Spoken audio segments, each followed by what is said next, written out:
It's the last day of Malcolm Turnbull's European tour that's had him at the G20 in Hamburg, in Paris, and now the last couple of days here in London. And of course, what better way for an Australian Prime Minister to wrap it up than a visit to see the Queen at Buckingham Palace. It will be one of the last things Malcolm Turnbull does. The former Republican leader, of course, he has met the Queen before in his capacity as Prime Minister, not here in London, not at Buckingham Palace. So that will be a special moment, no doubt about it. We'll be looking at the interaction between the two of them there. It follows what has been a pretty busy schedule here in London, with a lot of focus yesterday on counter-terrorism, and then a lot of focus last night on the position of the Liberal Party and how he sees his role as governing from the centre. I want to come to that in a moment, but first to the rather poignant visit he made to the Borough Market with Theresa May, the British Prime Minister.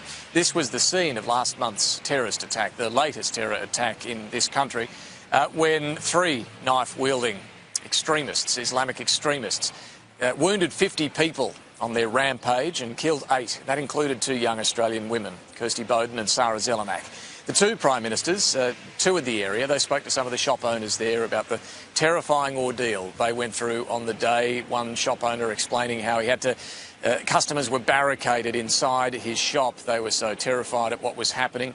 They also caught up with some of the first responders on the day, the paramedics, the police who were there, including some of those police who tried to resuscitate, performed CPR on Sarah Zelenak, the Australian who later died. That was a very emotional moment, the Prime Minister later reflected, saying they were all trying to fight back tears as they spoke about it. Counter-terrorism was a key theme in the bilateral meeting that then took place at number 10 Downing Street between the pair, looking at ways that there can be further cooperation between our two countries, both facing the challenge of battling this domestic terror threat, as well as fighting Islamic State on the battlefield in Iraq and Syria.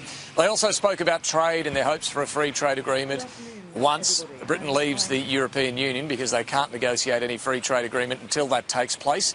Although, as we were discussing a little earlier in the last hour of the program, it may be some time before the British government can actually get into a negotiation on an FTA. It may be years, depending on what sort of Brexit they go for. If it's the soft Brexit option, that means that they're still unable to negotiate another trade deal for another couple of years, could string this out for quite some time.